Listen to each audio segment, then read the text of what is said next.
Hello students, myself Bafna ma'am. Today we will be taking the class of quotas. So what do you mean by quotas? So a trade policy can restrict trade by imposing measures other than tariffs. Okay? There are termed as non-tariff barriers or NBTS. So, according to a World Bank study, NTBS in major industrial country affect more than one-third of imports from developing countries as compared to more than one-fourth from all countries. Okay?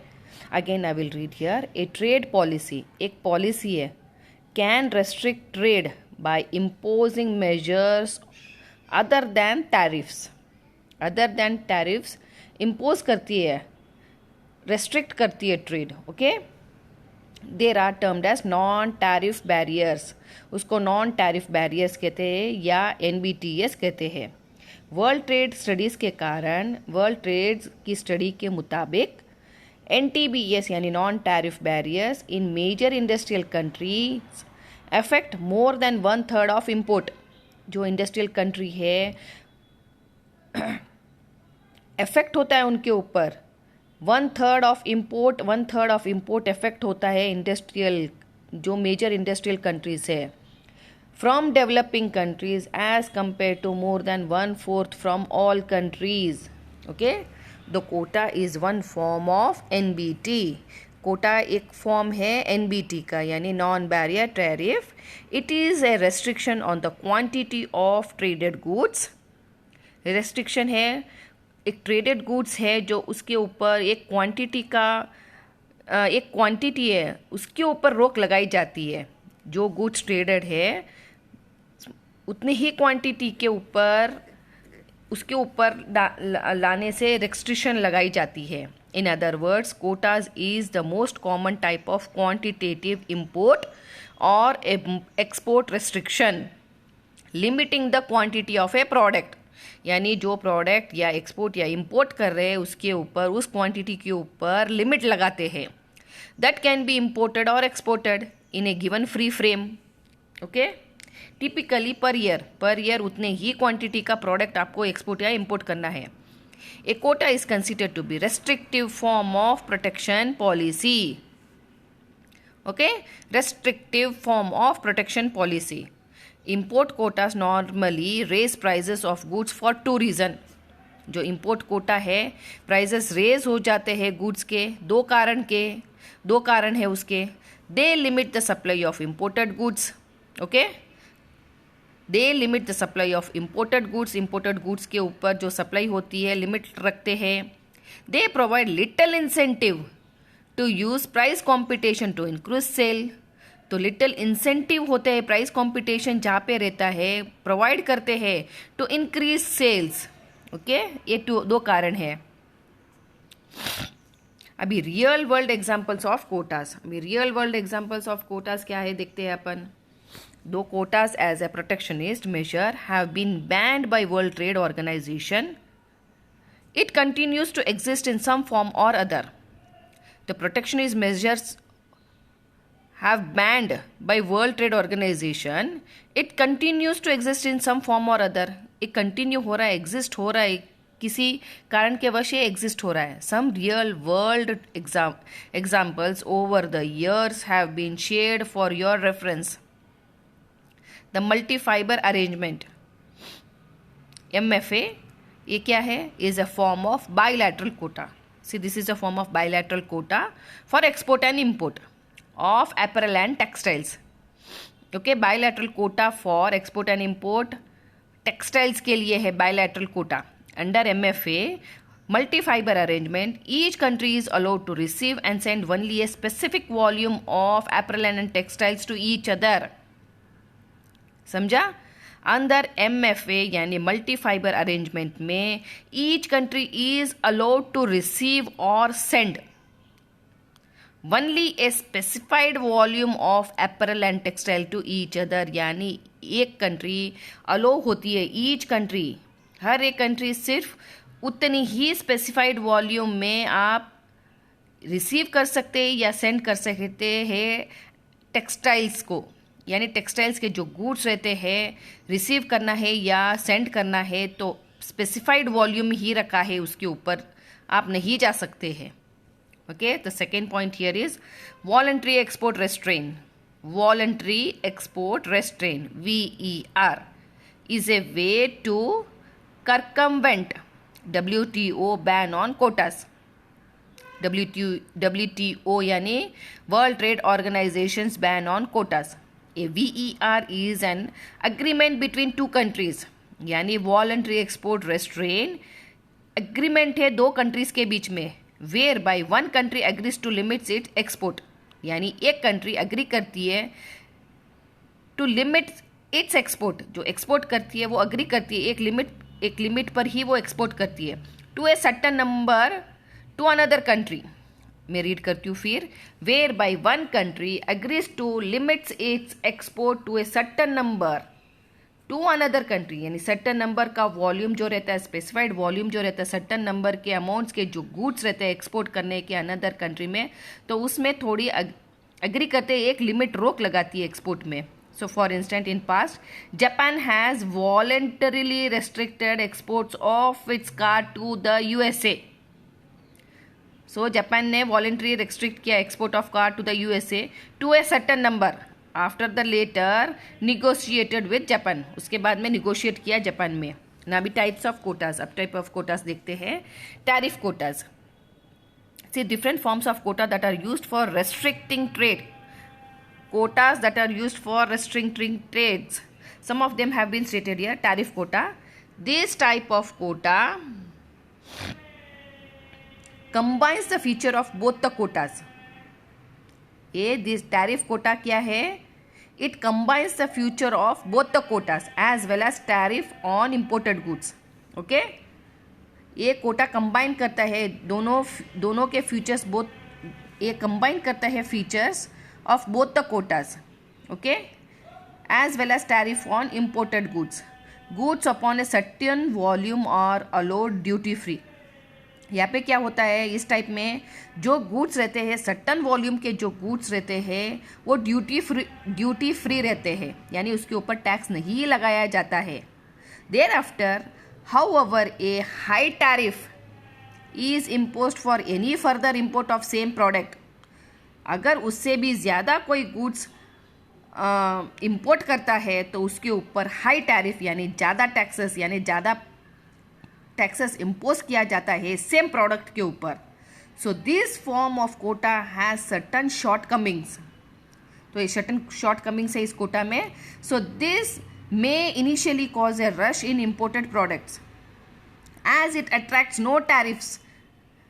पहले तो क्या होता है, imported जो products रहते हैं उसके ऊपर बहुत रश होती है, यानी बहुत सारे प्रोडक्ट्स इंपोर्ट करते हैं बिकॉज उसके ऊपर टैरिफ्स नहीं है.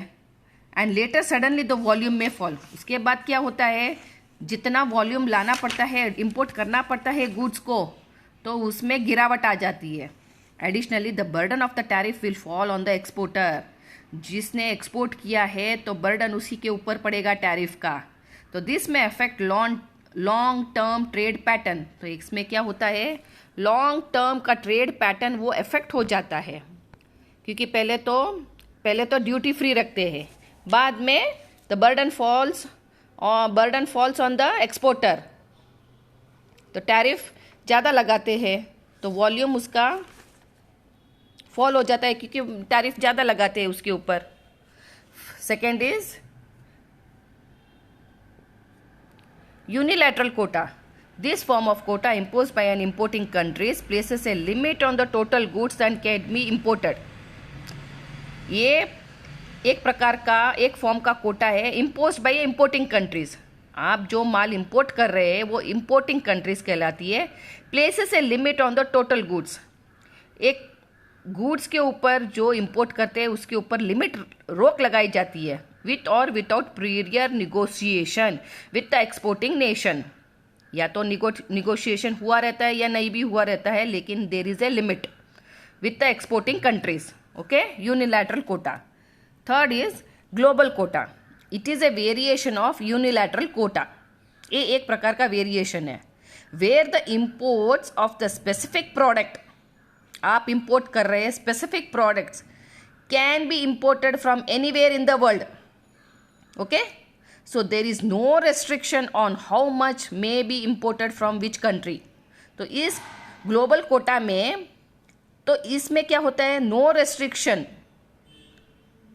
On how much may be imported from which country. तो गुड्स के ऊपर रेस्ट्रिक्शन नहीं है, कौन सी कंट्री से आ रहा है, कौन सी कंट्री से इंपोर्ट किया जा रहा है, from which country. So there is no restriction. Okay. Allocated quota. Allocated quota में क्या होता है, another variation of unilateral Kota.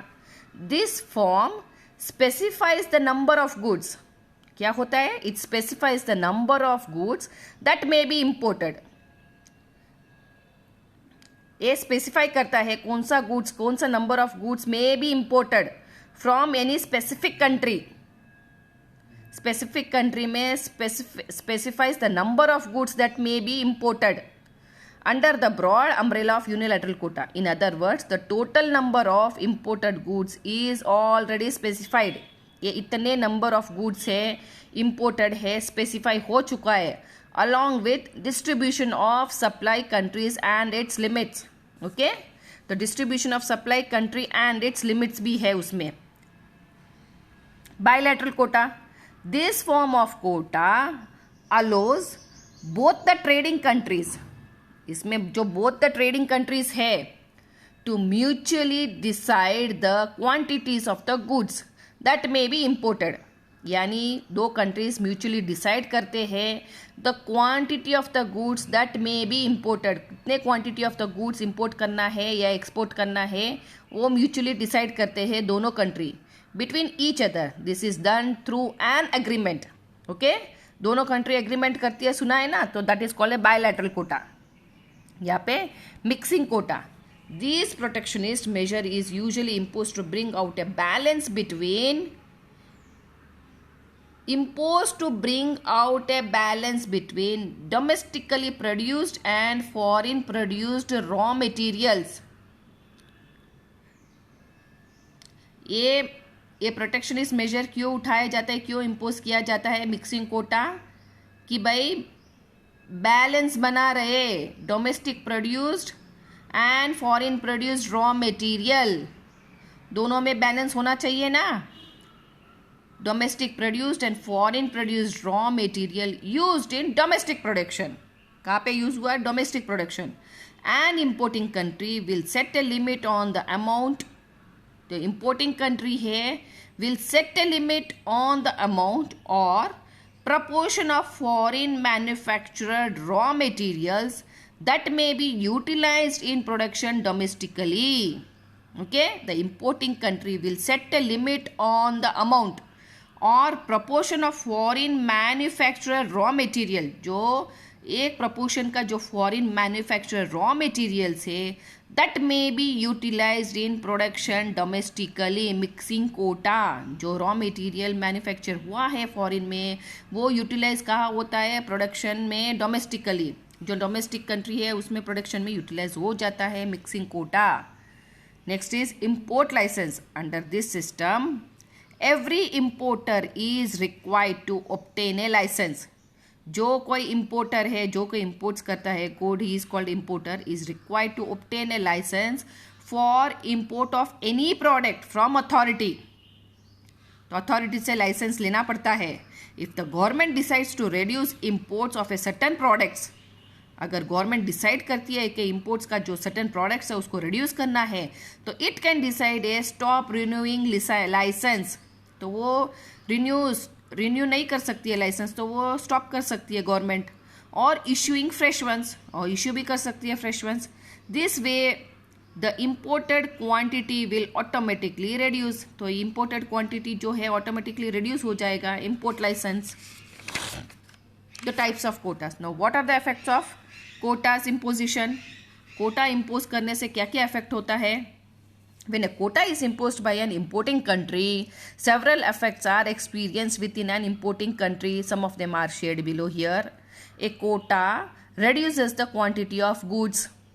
Okay, first point, reduces the quantity of goods available for purchase in the market. So hence it raises the price of the product. तो कोटा लगाने से क्या होता है, मार्केट में प्राइस बढ़ जाता है प्रोडक्ट का. प्राइस राइजेस में हैव इन्फ्लेशनरी इफेक्ट विच में रिड्यूसेस कंज्यूमर वेलफेयर. तो इन्फ्लेशनरी इफेक्ट हो जाता है और कंज्यूमर वेलफेयर रिड्यूस हो जाता है उसमें. सेकेंड पॉइंट है as quantity of imported goods falls. जो क्वांटिटी है इम्पोर्टेड गुड्स की वो फॉल हो जाती है, falls. Domestic production from competing firms में इंक्रीज. तो क्या होता है, डोमेस्टिक प्रोडक्शन जो है कंपीटिंग फर्म्स है फॉरेन से, वो इंक्रीज हो जाती है. हाउएवर दीज फर्म्स मे और may not be equally cost efficient. Okay, तो डोमेस्टिक प्रोडक्शन जो यहाँ पे है कंपीटिंग फर्म से वो इंक्रीज हो जाती है और इम्पोर्टेड गुड्स की गिरावट हो जाती है. थर्ड पॉइंट है यहाँ पे imposing quota. Will see here importing quotas also reduces the revenue of the government. Okay, quota लगाने से क्या होता है, reduces the revenue of government. reduce होता है रेवेन्यू जो गवर्नमेंट को मिलता है वो reduce होता है. which it could have collected had it imposed tariff duties in place of quotas. Okay, तो कलेक्ट कर सकते थे वो टैरिफ लगाने से, ड्यूटीज लगाने से, in place of Kota's. Instead of restricting import, तो यहाँ पे ये बता रहे कोटास भी उसके ऊपर पैसा लगाने से तो एक रेवेन्यू मिल जाती है गवर्नमेंट को, जैसे टैरिफ में लगाते हैं, टैरिफ ड्यूटीज में. Instead of restricting imports, instead of imports की रेस्ट्रिक्शन लगाने से a government can choose a impose a tariff equivalent. यानी गवर्नमेंट चूज कर सकती है इम्पोज टैरिफ इक्विवेलेंट लगा सकते हैं instead of restricting imports which is a replacement of quota with tariff. यानी कोटा लगाने से रिप्लेसमेंट उसका टैरिफ कर सकते थे. रेस्ट्रिक्ट क्यों करने का ना, तो कम से कम पैसे तो मिल जाता गवर्नमेंट को. Which has the same level of effect on import. Same level effect मिलता है इम्पोर्ट में. Again I will read here imposing quota also reduces the revenue of the government which it could have collected had it imposed tariff duties in place of quotas. Okay, so instead of restricting import, a government can choose to impose a tariff equivalent. ये choose करने से बिचा वो choose किया होता तो अच्छा रहता, जो which is a replacement of quota with tariff which has the same level of effect on imports. Okay, quotas create a long term anti competitive sentiments. What it does, create long-term anti-competitive sentiment and can result in retaliatory measures by trading pattern. तो यहाँ पे क्या होता है, retaliate हो जाता है, यानी ट्रेडिंग पैटर्न्स जो है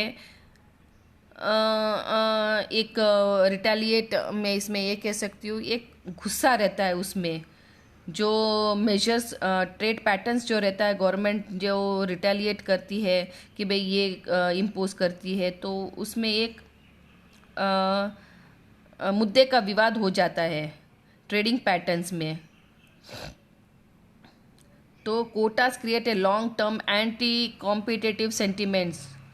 तो कंपटीशन बहुत ज़्यादा होता है and can result in retaliatory measures by trading patterns. This can have a long term impact on trade. एक लॉन्ग टर्म इम्पैक्ट होता है ट्रेड के ऊपर. As the demand for a country's export में गो डाउन. तो country का जो export level है वो नीचे चला जाएगा, डिमांड कम हो जाएगा. और doing harm than good for a quota imposing nation. तो यहाँ पे जितना अच्छा तो नहीं होता है, तो एक हार्म हो जाता है कोटा इम्पोज करने से नेशन के ऊपर, वो एक डैमेज हो जाता है.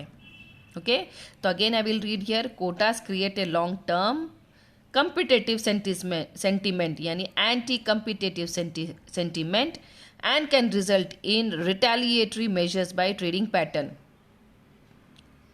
This can have a long term impact on trade as the demand for countries export may go down, doing harm than good for a quota imposing nation. जो कोई कोटा इम्पोज करता है तो नेशन जो कंट्री एक्सपोर्ट करती है demand उसका तो नीचे ही चला जाता है और इफेक्ट होता है, अच्छे के बदले बुरा ही होता है, उसमें हार्म होता है कंट्री का. तो being an extremely So being an extremely restrictive form of protection measures, quotas were subsequently withdrawn by most countries. Later, they were banned by World Trade Organization as a measure to smoothen world trade. Okay? तो quotas world trade organization most country ने withdraw किया quotas को, और बाद में world trade organisation ने भी ban किया। क्यों भाई? स्मूथन हो जाए, वर्ल्ड ट्रेड जो है वो स्मूथ से चले। ओके, अभी नेक्स्ट पढ़ते हैं other non tariff barriers. Now what are the other non tariff barriers? Non tariff barriers are considered as a new protectionism measures. These are more complex in nature and became popular in 1980s. Okay, so non-tariff barrier includes measures such as import licensing, quotas, foreign exchange control, pre-shipment inspection, custom delays, rules of origin, and other such mechanism to restrict the import goods. It is believed that exports from developing countries have been severely affected due to non-tariff barriers imposed by developed countries. It is believed that exports from developing countries have been severely affected due to non-tariff barriers imposed by developed countries. तो developing countries के ऊपर इसका बहुत बुरा असर पड़ा है, non tariff barriers impose लगाने से डेवलप्ड कंट्रीज़ वालों ने। तो non tariff barriers are categorized into two groups. तो फर्स्ट ग्रुप क्या इंक्लूड करता है? दोज नॉन टैरिफ बैरियर्स यानी एक रोक लगाई जाती है। Non tariff barriers which are meant to further development goals of a country.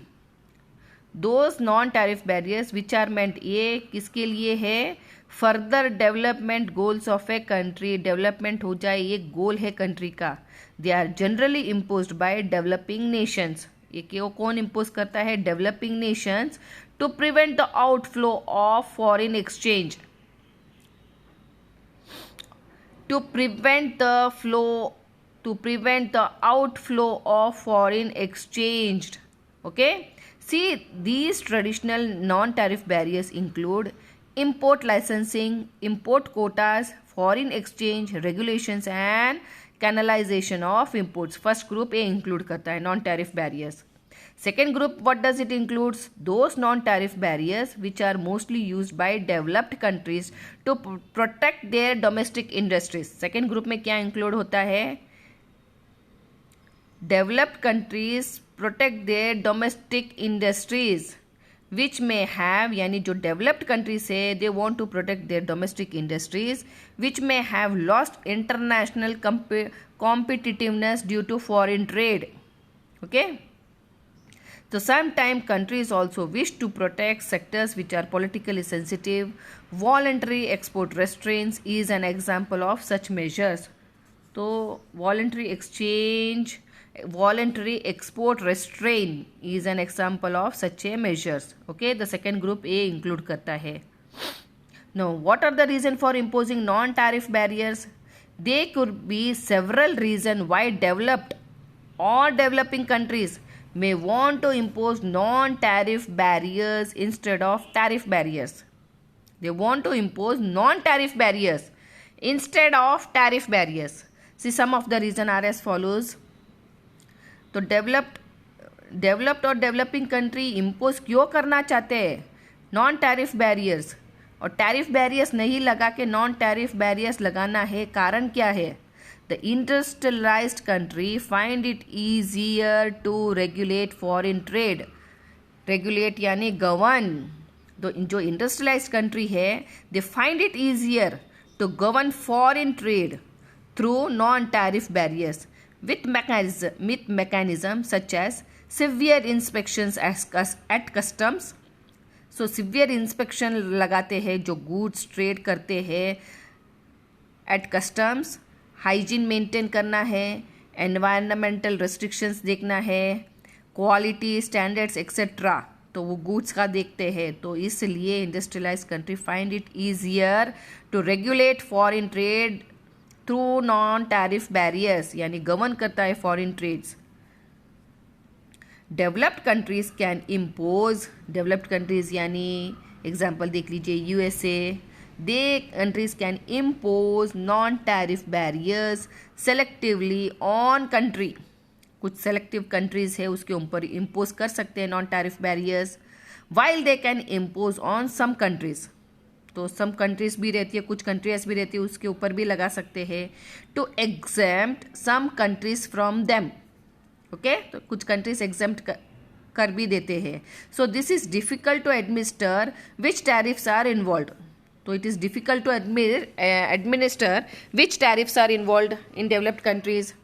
So imposing non tariff barriers can support industries that have weakened, तो इम्पोजिंग नॉन टैरिफ बैरियर्स लगाने से क्या होता है, एक सपोर्ट मिलती है इंडस्ट्री जो वीक है, owing to strong foreign competition, जो इंडस्ट्री वीक है, जो स्ट्रॉन्ग फॉरेन कंपटीशन है वो सपोर्ट कर सकती है इंडस्ट्री वीक जो है. नॉन टैरिफ बैरियर लगाने से एक इंडस्ट्रियल सपोर्ट, इंडस्ट्री को जो वीक इंडस्ट्री उसको एक सपोर्ट मिलता है. Foreign trade can reduce the international competitiveness of firms, okay, foreign trade ज़्यादा होने से क्या होता है, इंटरनेशनल कम्पिटिटिव ज़्यादा बढ़ जाता है, कम हो फॉरेन ट्रेड, ये national trade, non tariff barriers लगाने से क्या होता है, फॉरेन ट्रेड इंटरनेशनल कम्पिटिटिव कम हो जाता है, and non tariff barriers can help support these industries. तो NTBs लगाने से क्या होता है, सपोर्ट मिलता है जो इंडस्ट्री वीक है.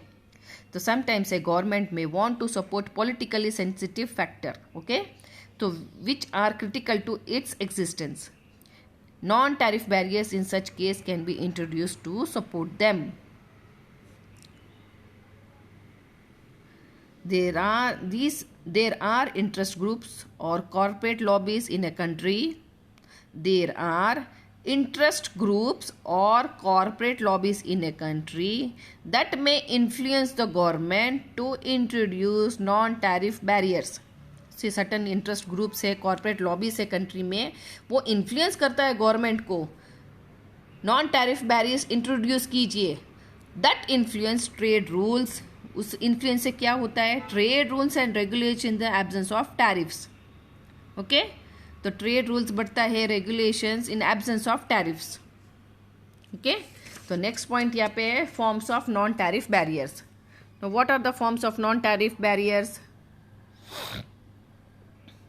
Other forms, voluntary export restrain, तो इसमें क्या होता है, voluntary export restrain is a bilateral arrangement between trading partner to voluntary restrain the rapid growth of export of specific manufactured goods to another country, okay. See, in the past US had restricted certain goods from Japan and the newly industrialized countries through this mechanism. So here voluntary export restraint क्या होता है, is a bilateral arrangement between trading partner to voluntarily restrain the rapid growth of export. जितना ज़्यादा export होता है उसमें एक voluntary रोक लगाई जाती है specific manufacture goods to another country. So example दिया था है पूरा कि भाई पीछे यूएस ने सर्टन गुड्स रेस्ट्रिक्ट किया था जापान से. So the difference between that Japan voluntarily restricts its export to the US to a specified amount. तो जापान ने किया वॉलंटरी रेस्ट्रिक्ट किया एक्सपोर्ट यूएस को, स्पेसिफाइड अमाउंट ही दिया. तो here the term voluntary could be misleading. Most times either exporting country volunteers to reduce its export or else importing countries may impose tougher trade regulations. या तो जो export countries है वो voluntary reduce करता है export, और क्या करता है जो कंट्री इंपोर्टिंग है तो वो इम्पोज करता है trade regulation, tougher trade regulations impose कर देता है. Sorry. Since the importing country could be industrially and strategically stronger, जो कंट्री इंपोर्टिंग रहती है वो इंडस्ट्रियली एंड स्ट्रैटेजिकली स्ट्रॉन्गर रहती है, तभी वो ट्रेड रेगुलेशंस टफर इम्पोज करती है. So the exporting country choose to restrain export. तो एक्सपोर्टिंग कंट्री क्या चूज करती है, वो एक रेस्ट्रेन करती है, वो रोक लगाती है एक्सपोर्ट के ऊपर, क्योंकि इम्पोज जो ट्रेड रेगुलेशन है वो एकदम टफ है. A country may could also introduce export quotas to assure that their domestic consumers have sufficient supply of goods at a lower price. Okay? Or to prevent depletion of natural resources, or to attempt to raise export prices by restricting supply in foreign markets. So this is voluntary export restraint. The second is embargoes. Embargoes. So this form of NTB यानी non tariff barriers prohibits all form of trades. ये जो form of non tariff barriers क्या prohibit करता है? All forms of trade. A government may impose an embargo in the efforts to use economic means to achieve a political goal. Okay? So economic means to achieve a political goal. They want to achieve a political goal. For instance, the US had imposed an embargo on Iran. तो US ने impose किया embargo on Iran. This was imposed as, why this was imposed? As US believed that Iran had nuclear weapons which was unauthorized. तो Iran के पास nuclear weapon था जो unauthorised में उन्होंने रखा था. It was unauthorized. Due to this embargo, India's trade ties with Iran were severely affected during that period. Okay? So this is embargo, other forms of non-tariff barriers. Third is by local legislation. Government may often pressurize importers to use a certain promotion of domestic content in imported goods to favor locally produced raw material. Government क्या pressure करती है importers को? Certain promotion of domestic content, जो छोटे proportion में जो domestic contents है यानी जो डोमेस्टिक गुड्स है and imported goods, to use certain proportion of domestic contents in imported goods. Use करें जो गुड्स एक्सपोर्टेड है, इंपोर्ट किया हुआ है उस एक्सपोर्ट गुड्स को यानी डोमेस्टिक गुड्स को आप उसमें यूज़ कीजिए to favour locally produced raw material. A government agency may also choose to buy a foreign made good only if its price is at the some pre-decided margin. तो government choose कर सकती है foreign made goods अगर उसका जो price है margin level के ऊपर है तो वो चूज़ कर सकती है फॉरेन मेड गुड्स को below that of domestic rivals. Okay? तो डोमेस्टिक कंट्री से डोमेस्टिक गुड्स से भी थोड़ा कम मार्जिन में मिले तो वो बाय कर सकती है. The standard and label. The standards and label कैसे होता है यहाँ पे देखिए. Another mechanism to restrict import is to devise classification. Another mechanism to restrict import. यहाँ पे restriction क्यों लगाया जाता है import? Labeling and testing standards. Testing standards that allow easy sale for domestic goods. Labeling देखा है, standards देखा है, testing standards देखा है that allow easy sale for domestic goods but hinder sale of foreign made products. जो domestic goods है उसके ऊपर लेबल है, स्टैंडर्ड है, टेस्टिंग किया गया है तो इजी वे से सेल हो जाता है but hinder sale of foreign made products. उसमें एक कुछ हिंड्रेंस रहता है फॉरेन मेड प्रोडक्ट्स में. For example, it is required that place of origin and production of the product. उसमें क्या रिक्वायरमेंट होता है फॉरेन गुड्स में? प्लेस ऑफ ओरिजिन, कहाँ कौन से कंट्री में ये तैयार किया गया है गुड्स, और प्रोडक्शन एंड प्रोडक्ट का प्रोडक्शन कहाँ पे हुआ, be mentioned on the packaging. A packaging के ऊपर मेंशन करना है. So this indicates where the product is made for consumer to choose whether they wish to consume product from certain countries और not. Consumer के ऊपर depend होता है कि भाई वो प्रोडक्ट को यूज़ कंज्यूम करना है कि नहीं करना है. So in India it is mandatory to indicate all contents of edible item on the packaging clearly along with a red or green dot. So India में मैंडेटरी है, ग्रीन डॉट रेड डॉट आपको दिखाना ही है, veg है non veg है. So this technicality add to a firm's cost of production. ये add होता है कॉस्ट ऑफ प्रोडक्शन में, particularly if the label have to be transferred for each export market. Okay, label have to be translated for each export markets. Okay,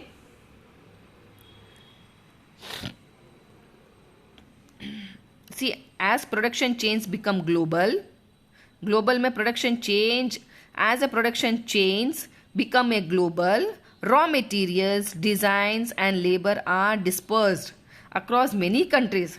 So in such a case, the origin of product is mixed and cannot be attributed to a certain country.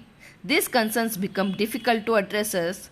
For instance, the US stipulates that any cloth substantially altered in other country must identify that country on its label.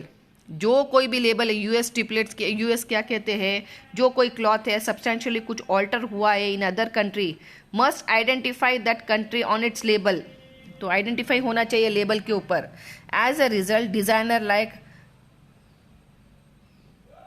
वर्साके and Gucci must indicate made in China on the label of garment that contain silk from China.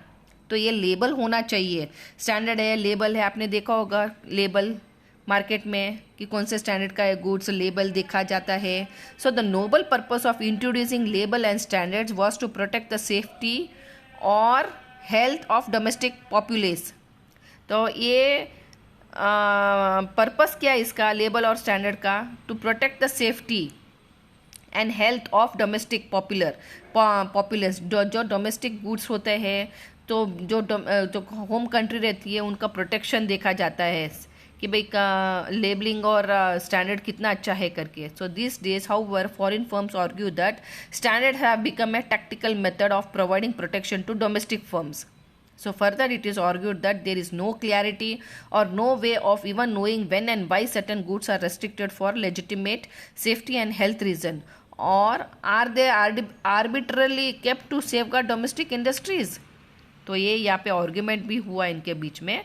तो next we will see fifth, specific permission requirement.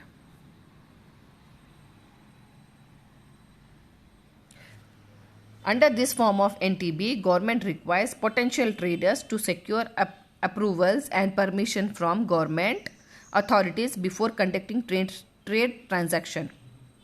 Okay? Government requires potential traders to secure approvals and permissions from government authorities before conducting trade transaction. तो government क्या require करती है? Trade transaction करने से पहले permission लेनी है गवर्नमेंट अथॉरिटी से. So this requirement is often called as import और एक्सपोर्ट और trade license. So this mechanism directly affects the trade if the authorities deny a license or refuse to renew one. तो ये directly affect करता है trade के ऊपर अगर authority ने लाइसेंस नहीं दिया, रिफ्यूज़ किया या रिन्यू नहीं किया लाइसेंस को. Specific permission requirement. सिक्स्थ है foreign exchange control. This form of national trade barriers is usually introduced by developing countries which have limited or scarce foreign exchange. उनके पास, डेवलपिंग कंट्रीज़ के पास limited है या scarce कम है foreign exchange यानी foreign money, and wish to use it judicially for essential imports. तो वो wish करते हैं कि भाई फॉरेन एक्सचेंज को प्रॉपर वे से यूज़ करें. तो foreign exchange control requires an importer to apply to a government agency to secure the foreign exchange to pay for the product. So this failure to grant the foreign currency directly hinders foreign trade. अगर ये failure हो गया तो grant नहीं किया foreign currency directly, तो क्या होता है? There is some sort of hindrance in foreign trade, foreign exchange control. Seventh is administrative delay. Another tactical way to obstruct trade is to introduce intentional administrative delays. Okay, this create uncertainty and raises the cost of carrying inventory. क्या होता है? Uncertainty create होता है and raises the cost. Eighth है reciprocal requirement. A government may sometimes require exporters to exchange merchandise in lieu of money payment. So first example देख लेते हैं यहाँ पे. First example, Indonesia brought Russian jets in exchange for merchandise like rubber. Indonesia ने क्या किया? Brought Russian jets, उन्होंने Russian jets किया in exchange for merchandise like rubber. So there was an exchange, एक रशिया के जेट लेके आया और एक रबर लेके आया. So the government may sometimes require exporters to exchange merchandise in lieu of money payment. Money payment के बदले कुछ एक सामान के बदले दूसरा सामान ले लो. और promises to buy merchandise or services in place of cash payment. In place of cash payment या तो आप सामान के बदले सामान ले सकते हैं और या सर्विसेज के बदले सर्विसेज. विथ ट्रेडिंग पार्टनर जो ट्रेडिंग पार्टनर्स है. तो this requirement is common in the defence of, ये रिक्वायरमेंट किधर कॉमन है? डिफेंस और aerospace industries, where the importer may not have enough foreign exchange to make the payment. तो यहाँ पे फॉरेन एक्सचेंज पेमेंट कैसे कर सकते हैं? कम होगा तो फिर इसके बदले सामान के बदले कुछ और सामान ले सकते हैं.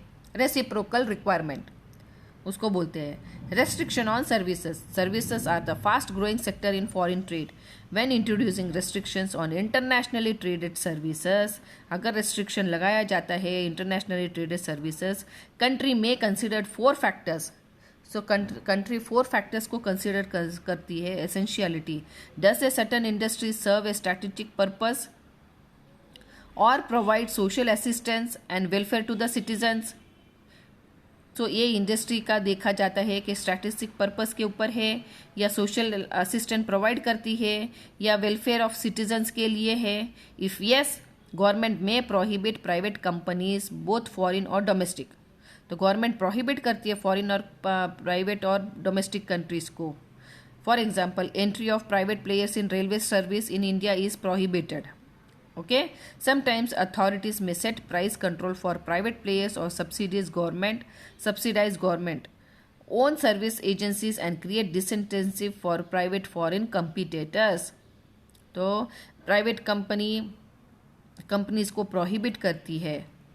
अगर कुछ इंडस्ट्री स्ट्रैटेजिक पर्पस के लिए सोशल असिस्टेंस या वेलफेयर के लिए सिटीजन्स को, तो प्राइवेट कंपनीज को अवॉइड करती है, फॉरेन कंपनीज को अवॉइड करती है, डोमेस्टिक कंट्रीज को भी अवॉइड करती है. तो एसेंशियलिटी देखते हैं. Restriction on services, not for profit services. Certain sector like postage and telegraph and education, public health services are not for profit sectors. Okay, जो हेल्थ सर्विसेज है वो प्रॉफिट सेक्टर के लिए नहीं है. These are sectors where even private and foreign firms may compete. So these sectors where even private and foreign firms may compete, hence a government may introduce restriction on private. So government वहाँ पे restriction लगाती है, रोक लगाती है on private as well as foreign players, so that the prices do not escalate. तो prices वहाँ पे बढ़ नहीं जाए, इसके लिए कुछ रोक लगाई जाती है. So services के लिए रोक लगाई जाती है. Standards. Now next देखते हैं standards. स्टैंडर्ड्स में क्या है? Government may sometimes limit the entry of foreign firms.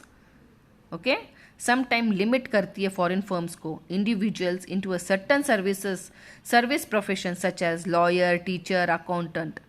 To achieve this end government authorities may want that professionals acquire a license to operate in that country. Okay, तो government authority क्या करती है?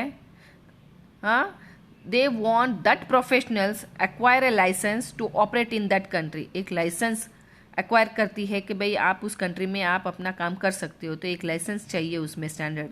सो a company must hire professionals which have earned approved certification. तो company कोई भी higher कर सकती है प्रोफेशनल को जिसके पास सर्टिफिकेट है. सो however obtaining these certifications may be difficult because of language and other barriers. So there need not be reciprocal recognition in this form of licensing systems as occupation standards differ substantially across country.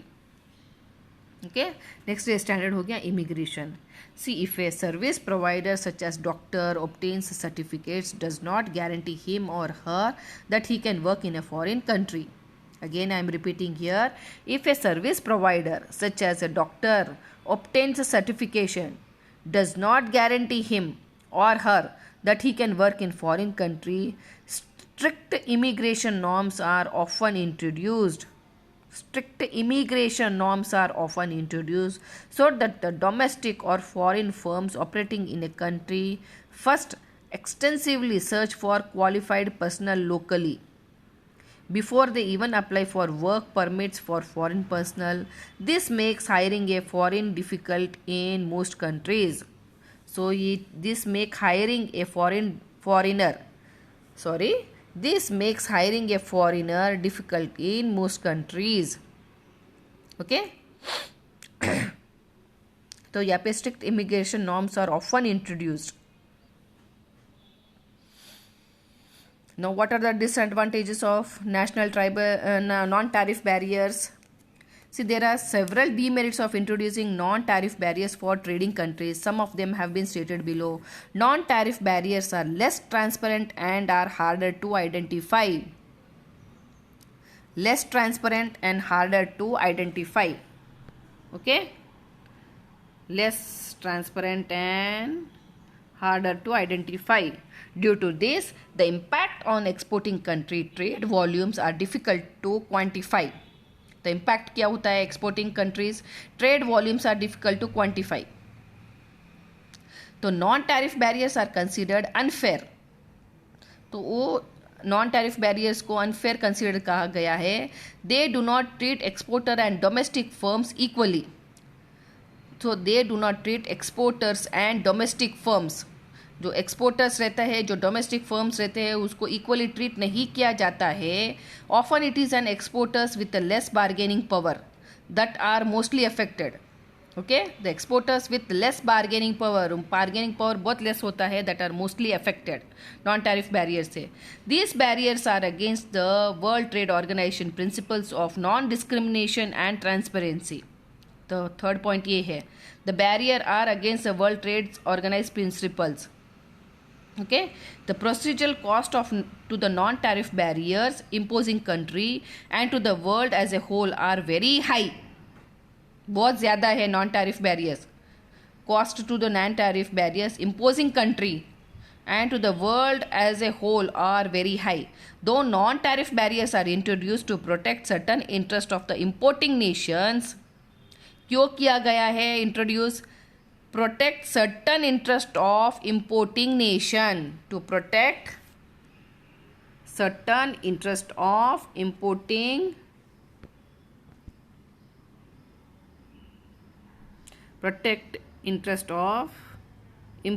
nations. जो import कर रहा है nations, उनको protect करने के लिए उनका कुछ सर्टन इंटरेस्ट है. Unfortunately both the exporting and importing country are adversely affected by it.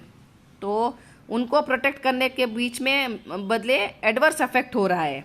Okay, the world trade organization opposes non tariff barriers as they increase prices for consumers. तो price increase हो रहा है consumer के ऊपर.